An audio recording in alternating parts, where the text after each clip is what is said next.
నమస్తే అండి. మీ పేరు? స్వాతి. ఓకే. హ్మ్. ఇప్పుడు ఈ రోజుల్లో ఎవరిని నమ్మడానికి లేదు. నేను ఇక్కడ ఎందుకు వచ్చానంటే, ఒక పొలిటీషియన్స్ చేస్తున్నారు అంటే ఏదో అనుకోవచ్చు. ఒక సాధారణమైన మనిషి కూడా మహిళల్ని ఎలా మోసం చేయాలో నంబర్ 1లో ఉన్నారు. హ్మ్. సో వాడి పేరు వచ్చి బొబ్బిలి సాయి కిరణ్. హ్మ్. మ్, పొల్లంకి పొల్లంకి గ్రామం, విజయనగరం జిల్లా అతంది. సో అతను నన్ను సెకండ్ మ్యారేజ్ చేసుకున్నాడు. ఎంత తెలివిగా ఉన్నాడో చూడండి. సో ఇది పబ్లిక్కి చెప్తే పబ్లిక్ ఎలాగో దీందే తప్పు అంటారని చెప్పేసి అంటే మీకు ఫస్ట్ మ్యారేజ్ అని తెలీదా? తెలుసు అన్ని.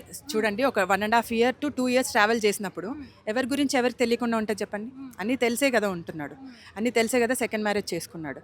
సో చేసుకొని ఉండేసి నా దగ్గర నుంచి నా డబ్బులు అన్నీ తిన్నాడు. అప్రాక్సిమేట్లీ 20 lakhs to 30 lakhs వరకు. సో ఎప్పుడైతే నేను వాంటెడ్గా నేను ఇంట్లో కూర్చొని ఒక 5 months నేను ఇంకా నా దగ్గర డబ్బులు లేవు అని చెప్పడం, ఇండైరెక్ట్గా చెప్పడం జరిగిందో, అప్పటి నుంచి తనే ఏం చేశాడు, కంటిన్యూస్గా September 19th నవరాత్రి టైంలో 22nd వరకు 2-3 days నాకు నిద్ర లేకుండా నన్ను హరాస్ చేసి, నన్ను కొట్టేసి, చాక్తో పొడవడానికి వచ్చి ఇంట్లో కూడా చాక్తో పొడిచేసి, నానా విధంగా నన్ను ఎంత హరాస్ చేయాలో అంత హరాస్ చేసేసి, రోడ్డు మీద కూడా కత్తితో మర్డర్ చేయడానికి వచ్చాడు. ఇవన్నీ వచ్చి ఇవేవి. సో వాచ్మెన్ కూడా, తను బిల్డింగ్ వాచ్మెన్ కూడా కనెక్ట్ చేసుకున్నాడు. చేసుకొని ఈయన చెప్పడం, ఆయన అపార్ట్మెంట్స్లో వాళ్ళందరినీ కూడా తీసుకొచ్చేసి ఇంటి దగ్గర తీసుకొచ్చేసి, నేను రాత్రి 12 గంటలకు తను కొడుతుంటే అరుస్తే ఎవరు రాలేదు. ఈయన మాత్రం వాచ్మ్యాన్కి ఫోన్ చేస్తాడు, వాచ్మ్యాన్ వచ్చేస్తాడు, వేరే వాళ్ళందరినీ పిలుచుకొచ్చి ఏంటి అని అడిగితే ఏమంటాడంటే, చూడు మొగుడే జాబ్ చేయాలంట, పెళ్ళం జాబ్ చేయదంటే, ఇంట్లో కూర్చొని తినాలంట అని అంటాడు. ఏంటిది నాకేం కాన్సెప్ట్ అర్థం కాలేదు. సో ఇదన్నమాట. మీరేం చేస్తారమ్మా జాబ్? నేను కార్పొరేట్లోనే వర్క్ చేస్తున్నాను. ఓకే. తను ఏం చేస్తాడు? తను ఇన్ఫ్రాస్ట్రక్చర్ కంపెనీకి మేనేజర్గా, ఓకే. కన్స్ట్రక్షన్ ఫీల్డ్కి. పొలిటికల్గా ఏమైనా సపోర్ట్ ఉందంటారా అతనికి? ఉంది, డెఫినెట్గా ఉంది. నెక్స్ట్ అదేంటంటే, ఇప్పుడు దీన్ని నేను బయటకు తీసుకురావాలి.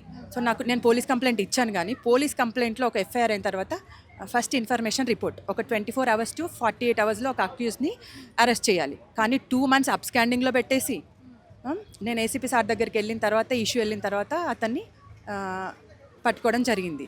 కానీ పట్టుకోవడం కూడా ఎలా అంటే జస్ట్ లైక్ దట్. ఎన్ని మంత్స్ అయిందమ్మా కంప్లైంట్ ఇచ్చి ఇప్పటికి 5 months అయింది. ఛార్జ్ షీట్ కూడా నిన్న జరిగింది. సో 5-6 months ఏ విధంగా పోలీసులు అనేది రక్షణ ఉందో చూసుకోండి మీరు. ఒక మహిళకి నిర్భయ చట్టాలు అంటారు, అవ్వంటారు, ఇవ్వంటారు. ఓన్లీ నాకు నా ఇష్యూ జరిగిన తర్వాత ఇవి only just for name board ఏమో, పోలీసుల నుంచి అయితే రక్షణ అనేది జరగదు. ఇంకా వాళ్ళ ఇంట్లో వాళ్ళ గురించి అయితే ఎఫ్ఐఆర్ పెట్టే ముందు వాళ్ళ ఊరికి వెళ్ళాను, వైజాగ్ వెళ్ళాను. వైజాగ్ వెళ్ళి వాళ్ళ ఫాదర్కి చెప్తే ఏమంటాడంటే, ప్రతి 6 నెలలకు ఒక లంచ్ వస్తుంది అని అంటాడు. మరి ఆయన పెంపకం ఇంత అందంగా ఉందని నాకు అప్పుడే తెలిసింది. సో కొడుకుని కంట్రోల్లో పెట్టుకోలేని పేరెంట్స్, ఇలాంటి పేరెంట్స్ ఉన్నారు. అంటే ఇప్పుడు వేరే వారితో ఉంటున్నాడా? ఉంటున్నాడు.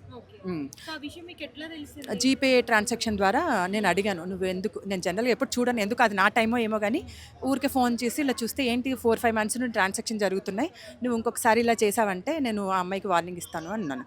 అంతే, ఇమ్మీడియట్గా కూర్చున్నాడు నా పైకి లేచి వచ్చి నన్ను పీక విసుకోవడం జరిగింది. అక్కడ నుండి కంటిన్యూస్గా నన్ను కొట్టడం, ఇంకేదో ఒక న్యూసెన్స్. ఓకే, దీనికి ఈ విషయం తెలిసిపోయింది, సో ఇక నుంచి ఇది వర్కౌట్ అవ్వదు అనుకున్నాడో ఏమో.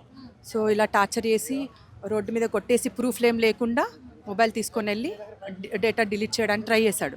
సో ఆ లోపు నేను రోడ్డు మీద వెళ్ళి ఒక ఆటో అతని దగ్గర మొబైల్ తీసుకొని స్క్రీన్ షాట్స్ తీసుకొని సేఫ్ జోన్లో పెట్టుకున్నాను. ఇన్ కేస్ నేను ఇంత బ్రిలియంట్గా లేకపోతే నా పరిస్థితి ఏంటి? ఒక నార్మల్ వాళ్ళు అయితే దీన్ని ఎలా డీల్ చేస్తారు?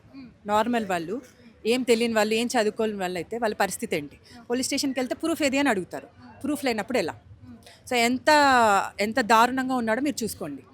అంటే మ్యారేజ్ అందరి సమక్షంలోనే జరిగిందా? వాళ్ళ పెద్దలు అట్లేం లేదండి, నార్మల్గా గుళ్ళో తాళి కట్టాడు అంతే. ఎట్లా పరిచయం మీకు? అంటే ఫ్యామిలీ పరంగా?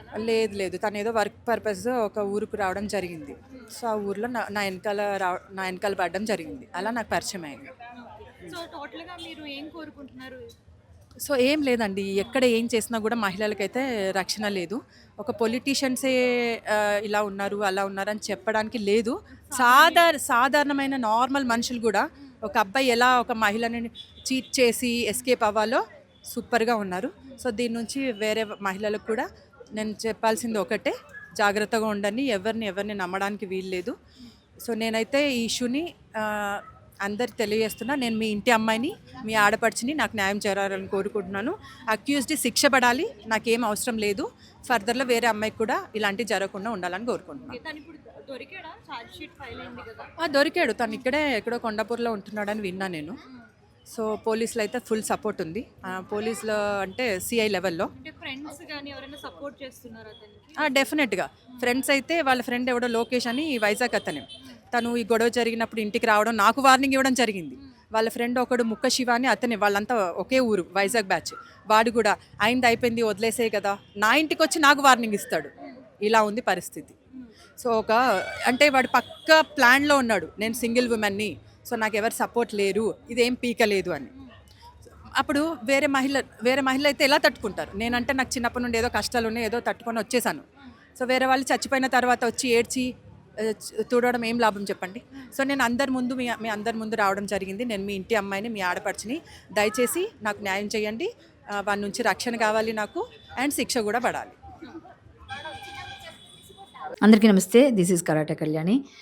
మీరు మంచి న్యూస్ చూడాలన్నా, మంచి విషయాలన్నీ కూడా తెలుసుకోవాలనుకున్నా కూడా ప్లీజ్ సబ్స్క్రైబ్ వి ఛానల్. హలో అండి, వీటీవీ సబ్స్క్రైబ్ చేయండి. హాయ్ అండి, this is actor Suman. So వీటీవీని లైక్ చేయండి, షేర్ చేయండి, సబ్స్క్రైబ్ చేయండి. Hi hello, I'm Sasirekha, Miss India. So వీటీవీని లైక్ చేయండి, సబ్స్క్రైబ్ చేయండి, షేర్ చేయండి. ఏమైనా డౌట్స్ ఉంటే కామెంట్ బాక్స్లో కామెంట్ చేయండి. Thanks for VTV.